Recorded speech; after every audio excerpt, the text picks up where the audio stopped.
ናፍቀኝ ደወልኩት እና ደግሞ ቀን ስለተፈጠረው ነገር በጣም ይቅርታ። ቆይ አንቺ ይቅርታ የተበላሽውን ቀን ይመልስልኛል?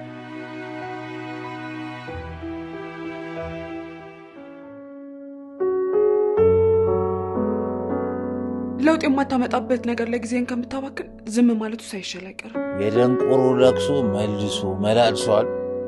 አንቺ ደንቆሮ ነሽ እንዴ? ቆይ እንዴት አባቴ ብነግርሽ ነው የሚገባሽ?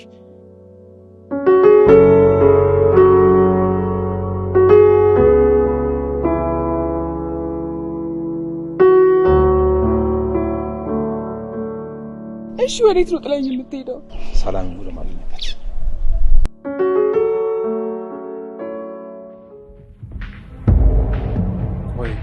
እዚህ ድረስ ከመጣሽ በኋላ አይሆንም ምናምን ልትይ ነው እንዴ? ኧረ አይደለም እንዴ ሜሉ አይንሽን ግለጪ እንጂ እንዴት ነው በዚህ ደረጃ ጎርቶሽ ላይ ሄደ ሰው ልብሽን የምትከፍቺለት? እኔ አልከፈትኩም። ይሄ ነገር ከተፈጠረ በኋላ እንደማትርቀኝ ቃል ግባልኝ። ፈልገሽ ረን ያደረገ ምን ይሄ ትላለች?